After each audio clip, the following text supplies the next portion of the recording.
Welcome to the Focus on Why podcast. I'm Amy Rowlinson and I ask my guests one simple question. Why? Focusing on the importance of why, I share with you the relatable, uplifting and inspiring conversations I have with people from all walks of life. This podcast will encourage you to focus on your why to enable and empower you to achieve the success you desire. Have a purpose, have a plan, focus on why. Welcome, Steve Judge, international speaker and author to the Focus on Why podcast. Thank you very much for having me. It's a great opportunity to be here to speak and to share my story and to chat and inspire. Well, I think you will be doing exactly that today. So, Steve, just for the benefits of everybody who has never heard of you, I'm not sure why they have not heard of you, but let's explain what it is you do. So I'm an international motivational speaker, a professional speaker. So my main job is to stand on big stages at conferences in front of hundreds, if not thousands of people, and to inspire, motivate, and help them. Now, this could be businesses, it could be schools, hospitals, public sector, private sector. I know we're supposed to have a target audience, but mine really is anybody and everybody. Anybody who wants motivation, needs inspiration, needs help to find out what their goal is, their vision, their dream, their why. And that's what I do. And I share my journey, and I use parts of it, giving out messages and for them to take on board, to adapt and use for themselves so that they can achieve their goals. And you say that your audience is so varied. Why do you think that the audience is so varied? Because everybody's got goals at different times of their lives. You know, kids have got goals just getting through the school day, maybe, or their friends. And then as they grow up, they've got GCSEs. Then you go into your 20s and you're just starting to find work and maybe entrepreneurs. Then you've got people in work that are having a bit of a lull, maybe. But then you've got the private side. You've got the love life side, or, their health or their fitness. So everybody's got goals throughout their life, no matter what they're doing, no matter where they are. And I think my messages, or I know my messages, help people in all aspects of their lives. So because of that, it is so varied. It can help people, salespeople, to get more sales. That could be their goal, to get more sales, to get more money so they can take their family on more holidays. Or it just might be people wanting to get fitter and faster. It just really is a massive spread. And that's nice. It's hard because it means that my target audience is very, very varied. So when I'm doing my marketing, I have to try to channel it down a little bit, which can be difficult. But yeah, it really is up for anybody. And I can hear the energy and the passion that you have behind this. I mean, it literally is exploding out of you. Yeah, I find that a lot. It was interesting. I talked to one of my friends who's blind on the phone. And obviously he uses people's voices a lot. And as I was explaining what I was doing, he's saying, wow, Steve, I can hear you smiling so much when you're talking. I can hear the energy. And a lot of people say that once they spend a bit of time with me, they feel uplifted. They feel motivated just from my energy. And I think any speaker would say that when they come off the stage, they are drained. They are absolutely, you've given everything, even if it's just for half an hour or an hour. And not everybody realizes this, but when you come off, you're drained because you've given lots of energy. But that's great. I love that. If that's going to help other people, I'm quite willing to drain myself, expend myself so that I can get the motivation out there, so that I can help people. That's my main goal, is to help people in whatever way possible. And what do people say to you when you come off stage? It's very strange because when I get there, people don't really know who I am, which is fine. I'm okay with that. So I mingle in a chat and I find out people's goals and get a little bit of stories here and there. Then I'm on the stage and people are like, wow, that's amazing. So when I come off the stage, it's a different story altogether. People that wanted to chat with me, they wanted to share their stories with me, they want an autograph, they want a selfie, and all of this. And it's just a massive difference from before and after. But people are generally also want to come up and say, amazing, Steve, that's really good, amazing story, you're an amazing person. And this is all a lovely, positive feeling. But I also asked them back, I said, okay, that's lovely, very complimentary. What are you going to do differently? And I think that's the main thing that I want. It's lovely getting all the positive feedback, but I really want to help them. So I asked them, what are you going to do differently? And a lot of them say, right, I am going to find my trainers. I am going to go for a run tomorrow. I am going to write down the things that I really want. I am going to draw a picture about what my vision is, my dream is. They are going to do something. And that's the buzz. That's what I really want people to do, is I want to make a difference in people's lives. And if I can do that in half an hour, if I can do that just following this podcast, then that's what I want to do. And that's what I really drive for. And that's my buzz that I get. I think we're so aligned on that mission. It's so true that all I want people to do is take action as a result of hearing this and switching up their lives and making changes if they're not happy, because why wouldn't you? This is crazy, right? Yeah. So how long have you been speaking? So I've been speaking professionally since 2016. So about 4 years. I did a few talks before then, maybe to a few groups, maybe a few schools, local stuff. But in 2016, I made that definitive decision to become a professional speaker. I remember I was working at the time, I was working with the Scout Association in the media team, and that contract came to an end after 3 years. And they said to me, Steve, what are you going to do now? And I stood there almost like in a Superman pose, just saying, I am going to be a motivational speaker. And they're like, wow, that's amazing, Steve. That's cool. How are you going to do that? And I said, I have not a clue. I have no idea how I'm going to be a motivational speaker. But at that stage of my life, I'd worked out that if I had something that I really wanted to do, something that gave me such a buzz, really passionate about, I would find a way of doing it. And one of the first things I did was, I think I used Google, and I found this thing called the PSA, Professional Speaking Association. And I went along to one of the meetings, and it was really amazing. It really opened my eyes. I met some great people there. And I remember them talking to me about, if you join, you can enter this competition. I was like, oh, a competition? Because I'm quite competitive, as we'll probably find out. But they told me about this competition, that if you get through to the final, you have to go through the series of them. But if you get through to the final, you get in front of 300 of the top speakers in the UK in your first year. I said, this is amazing. But it's difficult. You've only got 5 minutes, no PowerPoint. You're going to be judged on your speaking, your hands, your body language, your stage appearance, your stagecraft, props. I said, this all sounds an absolute nightmare, but count me in. Because I knew at that stage that you have to go out your comfort zone at some point if you want to achieve your goal. I wanted to be a speaker. And I thought I could almost do this in a year. This sounds great. So I signed up there and then. That's 2016. Fast forward to today, and I'm now the president of the Yorkshire region of the PSA.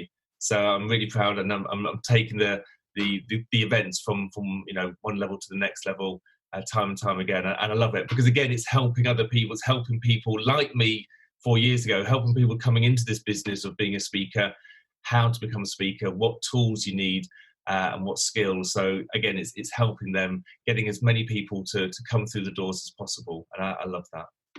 I think the PSA has been an incredible group for me. I only recently joined this March this year, and already have met so many fabulous people, and it's such a great sort of cross section of industries as well. So whereas you can be in your one sort of industry and working really hard and doing really well and getting a name for yourself in that particular field, working with people and meeting people in the PSA opens up your whole world to the different industry. And I love that because you get such a great insights from other people thinking from different perspectives.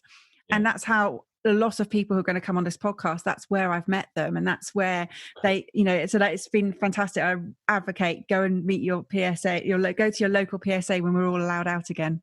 Yeah, absolutely. And we're doing online meetings now. And that's out of my comfort zone. And, was it last month, I had to make the decision to cancel our meeting, our face-to-face meeting, which is the one thing I did not want to do as president, was cancel meetings. And then within 3 days, I had to set up an online meeting, and we got 26 people. And we even got somebody wanting to join the PSA from, coming to an online meeting, which is incredible. But what I love a lot about the PSA is, being a professional speaker, just speaking. I know I do workshops as well, but it's mainly just speaking. It's a very hard job. And statistically, there's only about 7% of people that actually make it. Okay, the other 93, they don't. They've got another full-time job which they do, and they speak occasionally. only 7% of people actually make becoming a professional speaker. So when you go along to these meetings, you are mingling with those people. You are mingling with the people that have made it. And that's what you need sometimes. You end up being an average of the 5 people you spend most of your time with. So when you go along to one of these meetings, seeing these people that have made it, you suddenly realize how difficult it's been for them. It's not been easy. I know you shouldn't compare yourself to other people, but sometimes you can't help it. And I compare myself and I aspire to be like other speakers, but then I find out they've been doing it for 15 years, 20 years, 25 years. I think I shouldn't be comparing. I'm comparing my chapter 1 to their chapter 16. That's not fair, but it's enough for me to inspire me to keep going, because I want to be like one of them. If not now, then later on in the future. But by going to these meetings and meeting these people really inspires me, which is awesome. So having made that decision back in 2016 after working with the Scouts Association, obviously your life has completely changed and gone on a different course. What were you doing before? Oh, okay. I never know how far to go back on these, but let me go back quite a bit. So when I left school, I had an apprenticeship. I worked down the coal pits of Yorkshire as a mechanical engineer, maintenance fitter. So I was fixing the machines down there, getting them working. And that was hard, not leaning on excuses. I had to make sure that machine got up and working. It was at the coal face. Moving on through my life, I then worked in the laboratory. I ended up working in construction. I was a health and safety manager as well as quality. So I was going to site construction sites with a clipboard, walking around, making sure that everything was okay, helping people. So I was doing lots of that. And I think the contrast is very much, especially when I was in construction, when I turned up, health and safety inspector with clipboard, everybody just ran. There were like little rats running away and hiding away, and you couldn't find it. I'd pick up like a drill that was, you could see was faulty. I'd say, well, whose is this drill? Is anybody? And nobody would admit that it was theirs. I'd almost say that I was the hated guy. When I turned up, people would just roll their eyes and, oh no, Steve Judge is here. So, and they couldn't get rid of me fast enough. Now in my job, I love it, because I turn up there and people, they greet me with open arms. Steve, you're here. This is fantastic. And when I'm trying to leave, people like I said, they want a selfie with me. They want to talk to me. They want to share with me. It's a massive change for me and I love it. So I did like my job then, but I love my job now. And I think this is the thing that I've come to terms with, and that's what I want for other people. I want them to love their job. And if they don't love their job, well then, maybe they're in the wrong job. Maybe that's something for them to consider, because when you have got a job that you love, it is amazing. I'm not saying I jump out of bed every morning, but I do get up at 5:30 because I'm driven, because there's things I want to achieve. It's that feeling of when you go on holiday, when it's Christmas Day, you're really excited. I have that nearly every day, and it's awesome feeling, and I want other people to have that. And that's where it gets difficult, because what drives people to have that? I know they're not the same as me. Everybody's different. So they have to dig down deep and find out what is that thing that will get them out of bed, to get them motivated, to get them inspired, to get them driven. Once they find that thing, then you're halfway there, I reckon. So when you realize that you could help people, and it's such a powerful desire that you have to make sure that they've got happiness and fulfillment, and you want to inspire and motivate people, why is it you struggle, or why do people struggle with not living life like that? Why do they think that okay is okay? Because it's hard. because the end result is amazing and it's smiling and it's all lovely, but to get there is really hard. To hand in your notice at work, oh my goodness, that's the worst thing to do, isn't it? Especially when you've got a mortgage and you've got a wife, a kid, or partner and kids and stuff. So it is the hard thing to do. If you want to lose weight, you've got to eat less. Oh, it's a nightmare. I'm losing weight at the moment, and there's certain things that I'm not eating, and it's not easy. Fitness, goodness me, fitness, you have to get hot and sweaty and out of breath. That's hard work. Everything's hard work. That's why people don't want to do it. But if you can see the end in mind, if you can get that realization of how you will feel, how you will look at the end of it, that will drive you forward. In this summer, I go swimming in the lakes, just at the weekend. I'm an open water swimmer. And when my alarm goes off at 6:30 or 6 o'clock in the morning, I'm all nice and cozy, and I don't want to get out of bed and go swimming in a lake because it's a little bit cold. However, while I'm lying in the bed, I think about how I will feel when I get out of that lake. I will be smiling, I'll be buzzing and everything like that. So it's about having that, and that gets me out of bed. That's awesome. It's about having that end in mind, and if people can see that, and I think the coronavirus, this situation that we're in now, is a prime example. With the lockdown, what I did was I thought, right, we're locked down for 3 weeks, maybe 6 weeks. What person do I want to be at the end of this? And I started thinking about that person. I thought, oh my gosh, that person's awesome. They are fitter, leaner, stronger. Their business has grown in a different direction, and that's really good. I want to be that person. That's the first step. Next step is, what do I need to do that?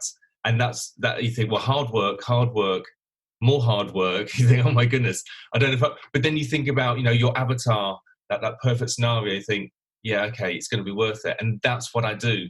That's what I've been doing, every day since the lockdown, pushing myself. And I'm feeling better already. And I know that I've got another 3 weeks to go. So I'm going to be even better than then. So it's going to be really positive. And that's what I want other people to do as well, and feel that. And have you always felt like this, Dave? Have you always had this clarity of understanding to be sort of leaner, stronger, fitter, better than a better version of yourself? Yeah, I think there's always been a little bit in me. I believe everybody's got some kind of oomph inside them that will push them. I've always had this. Let's go back to my childhood. I was heavily involved in scouting. I love scouting for the badges that you got down your arm, with the accolades that you've got. And I used to be that scout that used to take the badge book home. I used to look through that badge book, looking to see what badge I wanted next, the hobby badge or the fitness badge or the collector's badge. And then I would ask for help from my mum, my dad, the scout leader, of course, and they would help me to work towards those goals. And getting those, all like a medal of honor, like a badge on your arm, you could see how much I'd progressed. And I think there's so many learnings within scouting, whether it's the fun, the challenge, the adventure, or the life skills, or the opportunities, but it's also about trying all of those things. In badges, you get different levels. I didn't get the top level on all those badges, but I tried it. And maybe I didn't enjoy it. And I thought, I'll never do that again, but I've done it. And it's just going through that process of grabbing those opportunities. Every badge was an opportunity to me. So that, I think, set a foundation for me of setting goals and working towards them. I loved my running when I was a kid and as a teenager and as a young adult. I'd run, I'd set myself personal best goals and things like that. I was never in a running club, but I was always pushing myself on 5K runs, 10K runs. So in that sense, I've always had goals and pushed myself towards them because I know how much of a buzz I got from it. And that's a really nice feeling. And then that's kind of been kind of blown up, I guess. I've had certain adversities through my life, and I think I've dug down deep into those foundations and I've exaggerated them. And that's helped me to realize, what's really important, and that's happiness. And it's about what makes you happy. It's as simple as that. What makes you happy? And if people say money makes me happy. Well, great, but what are you going to spend the money on? That's what makes you happy. It might be spending time with people on a holiday or buying things so you can enjoy them. But it's not just money in the bank. What is it? And I think this coronavirus situation is kind of opened our eyes to a lot of things. Hugging, touching, talking, communicating, socializing. Those things make us happy. Because when we don't have them, sometimes we can feel a little bit sad. So that's come into itself as well about setting those goals. But yes, I think my childhood, I think I've always been set in a way, setting goals and working towards them. And you mentioned there that you've had adversities. What do you say has been any particular events that have changed the way you are? So I've had, I think we've all had adversities in our life. And again, it's very hard to compare to other people. I've been made redundant quite a few times. But my biggest adversity came in 2002. So I was 2000. I was driving around on the outskirts of Sheffield. There was a bit of rain on the road, and I was going down this one road, and my car skidded. So I wasn't speeding or doing anything wrong. There's nobody else on the road. I lost control, and my car skidded. It spiraled, and it crashed into a pole, bent the car in half. Basically, both my legs got crushed. Now I was mercy dashed to the nearest hospital in Sheffield. They dealt with me. They saved my life on the way there, gave me blood transfusions and stuff, and they looked at my legs and they said, okay, Mr. Judge, we're going to see what we can do in the operating theatre. We've got to understand with the severity of your injuries, we may even have to amputate your right leg. And with that, they took me into the operating theatre to save my legs. But it was more than that. I learned later on that at that time, they were actually trying to save my life. I'd lost a lot of blood and the trauma and everything. So when I came to, I was just thankful that I had two legs at the end of the bed. But looking at the state of them, they were absolutely trashed. And one of them had a big metal cage. It was actually shorter. It was 4 inches shorter than it originally was because they'd actually taken some bone out of my leg and thrown it away. It was no good. And they'd shoved my leg together and it was 4 inches short. Now, it was around this time when the surgeon was doing his rounds and he came over to my bed and he said, "Mr. Judge, nice to see that you're awake. We were successful in the operation. We managed to save both of your legs, but I've got to tell you, with the severity of your injuries, you may never walk again." And what did you hear when he said that? So when he said that to me, I think there's two ways you can take it. When somebody gives you information like that, it's a massive drop in it, drop out of the blue, adversity, and it's like a fight or flight. And I think the flight in that situation could have been, I could have rolled over in bed and gone, okay, I guess I'll never walk again. That's rubbish. The other way, the way I did look at it was I felt anger, to be honest, inside me. I felt really angry that somebody had the audacity to tell me that I may never walk again. I'd just seen that I had two legs at the end of the bed. They didn't even know who I was. And he was saying that I might not walk again. To me, it was like a red rag to a bull. To me, it was like he was telling me something that I couldn't do. And I felt furious at that. And I wanted to prove him wrong. And that's how I felt. And that was my goal, I guess, in a way. If we're talking about goals, my why was to get out of hospital, to stand again, to walk again. And then comes the hard work. And we've talked about this already. And there was loads and loads of hard work. The physio, the rehabilitation. I had to grow my leg back. I had to twist bolts on my cage that extended my leg a millimetre a day after day. I had to stretch it. And once I'd got it stretched to the right length, there was no bone. There was no bone in that gap. I then had to grow bone. I didn't know how you grow bone. I've never done this before. I just thought you drank lots of milk or maybe ate lots of cheese. And I remember the surgeon saying, "No, Mr. Judge, no, you don't just drink milk and eat cheese." They told me I've got to stand on my leg. If I stand on my leg, then the bone will grow. And I said, "But there's no bone in the leg." He says, "Yes, but it will grow once you put the weight through it." It was definitely a mind over matter. But that's what I had to do. Again, the hard work thing. And standing up for my wheelchair, putting the weight through my leg, sweating, gritting my teeth, doing it for about 10 seconds and then collapsing in the wheelchair again. It was hard, but that's what I needed to do. I needed to push myself through this comfort zone or out of my comfort zone to get to my goal. And throughout the process, to whiz through the rehabilitation, which took probably about a year and a half, maybe 2 years, my bone, it did grow back through the hard work that I put in. The cage was removed. I was able to stand again and I was able to walk again. And it was amazing. The thing was, I was a very different person to what I was before the accident. So much as running was my joy, my release, I guess it was, the thing that made me happy, that had gone. I couldn't run anymore. I could barely walk. And if I did walk, it was with pain, with crutches and then a walking stick. But my goal had been to get back to normal. That's what I wanted. Out of the wheelchair, no crutches, no cage around my leg. I suddenly realised at this stage that there's no such thing as normal. I was very different to what I was before the accident to what I was now. And this is a big message that I pass out to schools or anybody really, is to, stop comparing yourself to other people, to your friends, to your family, to celebrities. Everybody's different.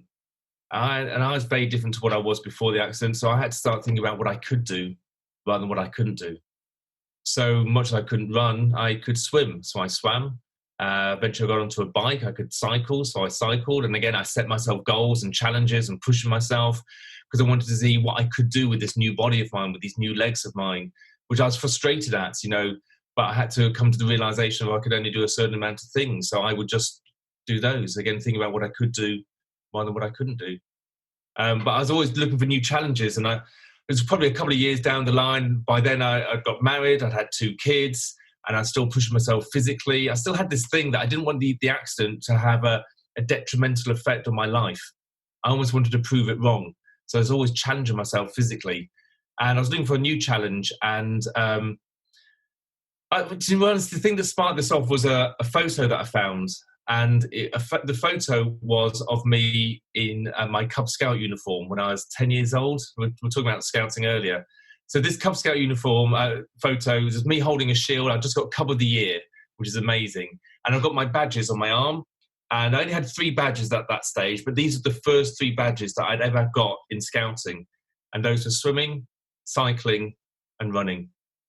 And that just compelled me to find a new challenge. And I went onto the internet and I found the only thing I could find was the thing called a triathlon, swimming, cycling, and running. So I thought, okay, well, maybe I could do the swim and the bike, and the run section I would walk around with walking poles, and that would be my goal, just to finish the triathlon. I could call myself a triathlete or something. That'd be amazing. But as I scrolled down the page, there's this thing called a para-triathlon, triathlon for disabled people.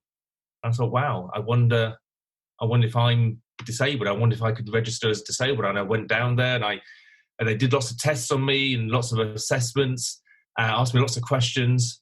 And at the end of it said, Mr. Judge, you are disabled. And I'm like, yes, this is great. This is great news. I'm disabled. I can now enter the disabled race. And they said, can you run, Mr. Judge? And I said, not yet. Because I hadn't run for 7.5 years. I'd been taken away from me. I'd been stolen from me. But now I had a goal. I'm competitive, like I said. And so I started trying to run again. And I sound like a one-legged elephant coming down the road, but I was running. I remember looking down at my feet as my feet were going. And I was like, with the adrenaline and the endorphin release, I was running again. And that made me smile. It was just amazing. It was an amazing time. But after the run, I would be in so much pain because I'm basically trying to get my legs to do something they don't want to do. The next day, I was in so much pain, I couldn't run. So I thought about what I could do, and I could swim. And the day after that, I was still in pain, so I couldn't run, but I could cycle. And the day after that, the pain had gone. So I ran again because I love to run. And that was my training progress all the way through, leading up to the event. This is in 2009 now, so 7.5 years after the accident. And going down to the triathlon, a nice local event, even though it's the British Championships and there's loads of different people in my category. And, we set off and we did the swim. I'll whiz through the race so that I could just talk for all day about this. But we did the swim, first of all. Then we did the cycle. And then we came to the run. It's a 5K run around the park. And I'm running around. And I knew that my competitors were behind me. And I'm pushing as fast as I can. And my running had progressed. I'd been training for 5 months. But I was also getting a lot of pain and fatigue. And I knew that my competitors were catching me up. And I could see the finish line after 1K, 2K, 3K, 4K. I could hear the tannoy system calling me in. And I just pushed it as much as I could. I was exhausted. As I crossed the finish line, I grabbed on that day the gold medal for my category. And it's just an amazing feeling. 7.5 years after having the accident, 7.5 years after being told that I may never walk again, to get that accolade of becoming not only the champion in my category, but the British champion in my category, to get the gold medal. Just an incredible moment. I was in tears. I remember picking up my son, just hugging him, just a very special moment for me. But then just briefly we'd move on from that, because one of the officials came over to me and said, Steve, well done, congratulations. You've just become British champion. Would you like to represent Great Britain? And I said, hell yeah, I'd love to represent Great Britain. And that's where it comes onto opportunities. Once you start pushing yourself out there, out of your comfort zone, grabbing those opportunities, you'll see other opportunities. You see other things that you can do. And I think that's how I've seen life as well, about standing on a stage and inspiring people and motivating people, relating that to what I've achieved in my athletics as a triathlete, para triathlete. So yeah, and then went on from there, just representing Great Britain. I think it's incredible. And I mean, you're just so passionate about it. I didn't want to sort of interrupt at all. I just wanted you to share your incredible journey from anger to accomplishment, from being having that gauntlet thrown at you by the doctor and seeing you, that flicker of no, that's not going to happen. That's not going to be the way it is, to just be able to walk. And then to go from, no, walking's not enough, I need to run again. and but step by step. And that took, as you said, 7.5 years of hard work. And it is a massive accolade. It's incredible. But did you stop there? No, because I've got the bug now, and I was like, wow, look what I can do when I put my mind to it, when I put my body to it, setting the right goal and working towards it. I've just become British champion. So I said, yes, I will represent Great Britain. What does that mean? Now, I'm still working at this time. I'm still working construction. So I'm doing site visits. I'm working full time. I've got a family with 2 kids, and now take up para triathlon at an elite level, representing Great Britain, using some of my holidays for training camps or for competition around the world. These were difficult times, very difficult. And I'm only saying because I want people to realise, people get this mindset that, oh, it's all right for you, or you're so lucky. Not necessarily me, but other people that are successful. And it's not true. You do not know what goes on behind the scenes, behind those closed doors. And these are difficult times. Push myself, getting up early, doing a swim early in Sheffield before I went to work. At lunchtime, going for a run in my lunch hour. Going back to work, sat at my desk sweating, I didn't even have showers at where I worked. So I used to use a bucket and a sponge in the toilet cubicles to sponge myself down, work throughout the afternoon, get home, play with the kids, put the kids to bed, and then I'd be out on my bike. Now, I'm not saying I did that every single day, but I was always thinking about what I could do rather than what I couldn't do. I had to get my training in as much as possible because I wanted to set new goals. And I set my goals as I wanted to become European champion, which I achieved in 2011. And then I set my goal to become world champion. And that takes us all the way out to Beijing, where I competed against the rest of the world. These are amazing para athletes. These are guys that are not leaning on their excuses. They've got missing arms, missing legs. Some of them are visually impaired or completely blind, and they're doing a para triathlon. So to compete against them, to do the swim, the bike, and then the run section around the reservoir out in China, to cross the finish line in 2011, I grabbed the gold medal, representing Great Britain, becoming champion of the world. Just an amazing accolade. And to stand on that podium and to hear your national anthem played and your flag, your country's flag being hoisted up, and everybody in awe of you and clapping and cheering, it makes my heart beat fast now just thinking about it. It's one of the best feelings ever. And I got there because the grit, the determination, but the mindset, the goal that I'd set myself and how I worked towards that, it did not come easy. And I think that's what I want to get the message across. That's why I tell my journey on the stage, because it's not just about having the goal and having your why. It's about how you get there. And it is a journey. And I can give out messages and things like that and mantras, but basically it's down to the individual themselves. And for me to achieve that was just an amazing accolade, and just makes me very happy just when I think back on it. I'm not surprised. I mean, it's incredible what you've achieved. And did you ever go back to the hospital and share your win with them? Yeah. So I only laugh because I sometimes I'd pop back for checkups and stuff. I really wanted to meet my surgeon, the main surgeon that dealt with me. And I'd already given lots of thank you cards and things like that. But I wanted to actually speak to him. And I had my gold medal, and I went back and I wanted to meet him. The thing is, he's a surgeon. He's a very busy guy. So every time I'd go there, he was in operation or he was busy. And eventually it got to the point, I think when I got back from Beijing, and I thought, right, I'm committed. This is my goal. I've got to say thank you to him. I want to have a chat with him. And I went to the clinic, and they said, yeah, he's busy at the moment. He's sorting people out. I said, I'll wait. I said, okay. And they said, well, he's going to be a couple of hours. I said, that's fine. I've got a book. I'll wait. And I must have waited about 2 hours in the waiting room. Eventually had some time, and I went in and I said, look, I just want to say thank you. I just wanted to tell you what I've achieved since you helped me. And I'm getting quite emotional now, because it just brings it back about how people help you on your journey. And he said to me, when I was in the hospital, he'd seen something in my eyes. He said that he could see that I was a fighter and that I wasn't going to give in. But because of that, it meant that he and his team could give me more to do, more physio, more rehabilitation, more exercises, because he knew that I was going to do them. I remember at one point I had about 22 different physio exercises, and I was still asking for more. I was saying, what more can I do? What more can I do? What more can I do? So because of that, he said it wasn't all his doing. It was a bit of mine as well. So I said, okay, we'll agree on teamwork. I think that's what it comes with. You can ask people for help. I definitely recommend getting a coach on whatever you want to do, whether it's writing a book, learn to play the piano, or your business, get a coach, or fitness, get a coach. But you've still got to do the hard work, And so again, some people don't realize that. At that time, he was telling me what to do. The physios were telling me what to do, but he could see that I was actually doing it. And because of that, then, we both achieved. So yeah, it was a very special moment doing that. And I feel at that point I was done. I didn't need to go and chase him anymore. Okay, that's called stalking, I think. So that's why I let it go from there. But yeah, it was really nice to see him and catch up and show him what I'd achieved because of him. So, I mean, what you've demonstrated to me is that you had those tools very early in life. You, as a kid growing up, you were building on that mindset, that strength of achieving, of desire to achieve.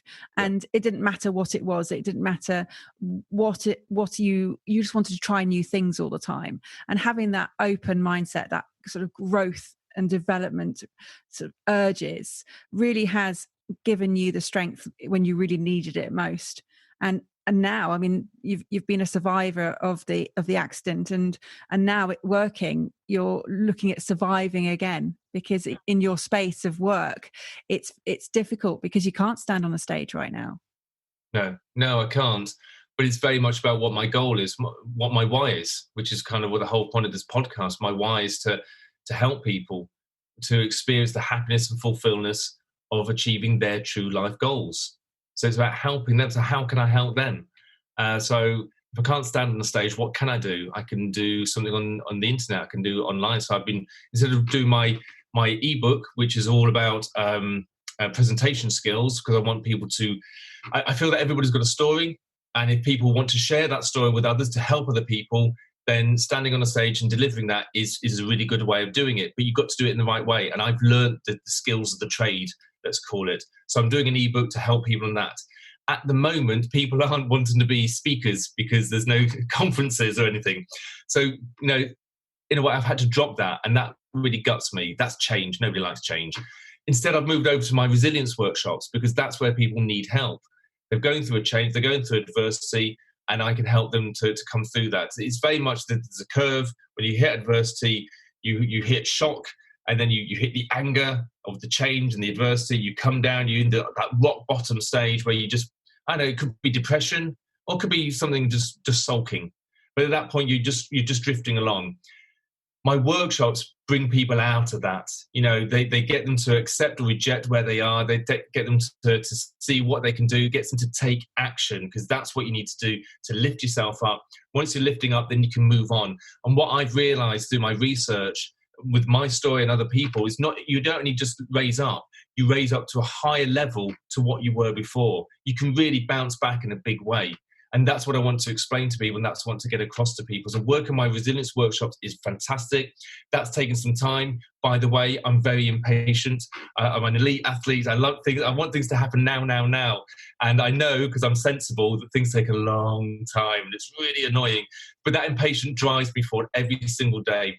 So what am I doing every single day? Every single day, I'm now doing a motivational video. At 7 o'clock, I have my morning routine where I do my reading. I do exercises. I do my visualization of my why, my goal. I write down 5 things I'm going to do that day. I do my words of affirmation. I go down, I do 20 minutes on the row machine, and then I do a Facebook Live video at 7 a.m. And that goes a quote of the day about resilience, about helping people. I obviously throw in a little bit of my story, how it relates to me, but I really want people to key into how it relates to them. How does this quote of the day relate to them? How is it going to help them to get through the situations that they're struggling with at the moment? Once I've done that, I post it everywhere, just in case people are looking. So the videos then post on LinkedIn and Instagram and Twitter, and it'll be on YouTube. And that's what I'm doing to help people. Then it's back to me about setting up these workshops online. So again, I can help people in a more substantial way. So I'm always thinking about what I can do rather than what I can't do. I'm dying to get back on the stage and go to a conference, but that's going to be a long way down the line. So it's working out what I can do until then. Absolutely. And I mean, the people that you're trying to reach, what would they be saying to themselves right now? What would they be thinking? Who are the people that will most receive what you're saying the best in terms of, are they living a fulfilled life right now, or will they even know that their life is not fulfilled? I think usually it's the question of, how's things going? It's a nice chat, isn't it? How are you today? And people go, oh, it's okay. How's work? Yeah, it's okay. How's your fitness? Yeah, it's okay. Okay is used a lot, and that's okay. That's good, I guess. But I would love them to say, it's fantastic, it's awesome, it's brilliant, it's really good. How's your love life? Oh, it's blushing, it's the best ever. This self-actualization is at a higher level. That's what people are thinking, that their life is okay. I think they're the people, that's my audience that I'm looking for. Anybody who's looking at their life as just okay. And also people that are leaning on excuses. I think there's a lot of people out there that are leaning on a lot of excuses, because there's loads of excuses to flying around at the moment, especially with the coronavirus. Oh, can't do this, can't do that, can't do this, can't do that. And it's very much about whether you're above the line or below the line.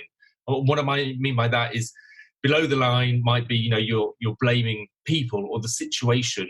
You're coming up with excuses. You're in denial that you can do anything about it. Above the line is the opposite. Is having accountability. It's taking ownership. It's actually taking responsibility of the situation that you're in, and again, doing something about it. And once people realize that these are excuses that they're leaning on, then I want to help them, I will help them to turn those excuses into challenges, because that's what you need to do, to go out your comfort zone, to go through that dip. Yes, there will be some tough times, it's going to be hard, but it will bring you out the other side, and it will bring you to a higher plane, to self-actualization, to fulfillment. I think, that the main goal for most people in life is happiness. So what is it that makes you happy? It's a simple question. Just brainstorm that. What makes you happy? And think about how you can do that. Okay, we can't see people face to face, but have you Zoomed them? Maybe have a group Zoom. Maybe just have a chat. I've done a few Zooms with business colleagues, with my family, with my girlfriend, who I'm, she's 45 minutes away, so I'm not seeing her for a while. That's really hard. I've done a Zoom with my friends. And we're going to do more of all of that. Again, thinking what we can do. So my audience is out there.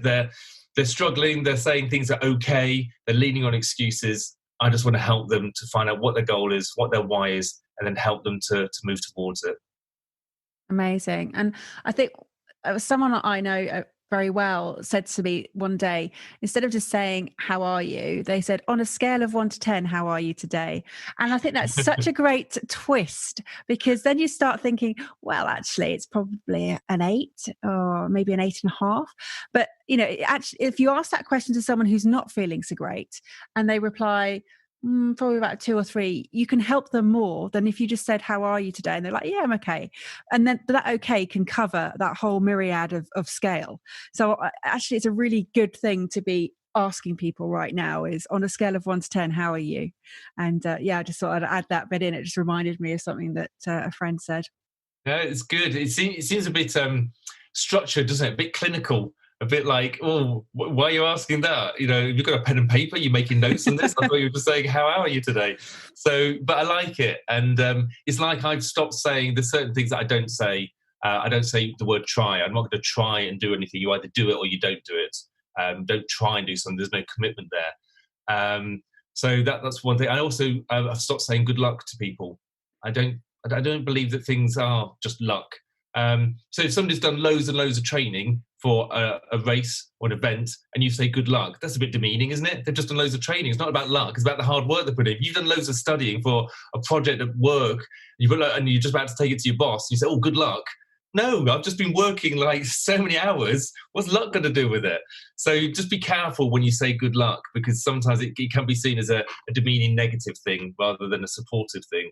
I'm right with you there. When the kids, my daughter's now in her lower 6th, but last year when she was doing her exams, we didn't celebrate the results, we celebrate the effort. So she got an early gifts and sort of rewards from us for all the effort, the hard work that she put in before she did the exams, as opposed to the afterwards. So I'm with you on that one. Perfect. That's really good. And I talk about that in my story as an elite athlete, the highs and lows that I had. And about learning what success really is. And maybe that's another podcast we can do sometime, another chat that we can have sometime, because I would absolutely love to. Yeah, there's a deep message there, definitely. I think we could probably do a whole series together, Steve. Yeah.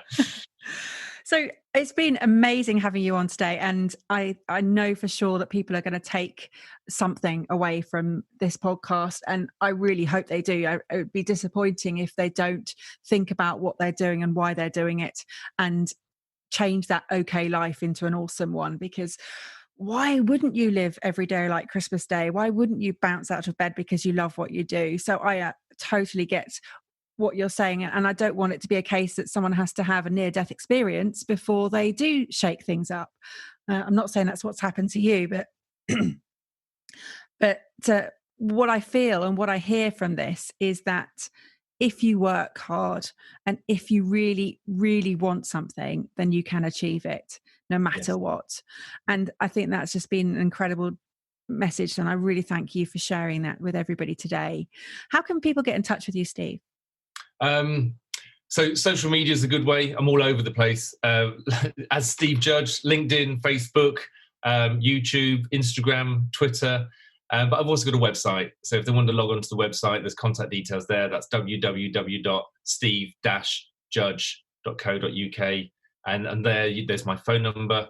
You can text me, WhatsApp me, phone me, or just email me. There's my email address there. So there's various ways. There are literally no excuses on contacting me.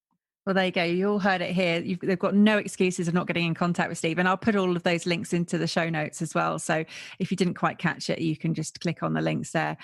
Steve, I'd love you to just leave us with a message, something that you think is important for the audience. Okay. Well, I think the whole process of the podcast, or the purpose is your why. And I think your why is very much your goal, your dream, your vision, and you're working towards that goal. So find out what that is. Find out what your goal is. Because on your travel, on your journey towards achieving that, there will be times when you feel that you're failing. You've got to understand that there's no such thing as failure. There's only feedback. There's going to be times when you're struggling to achieve your goal. So don't ever change the goal. Change the plan.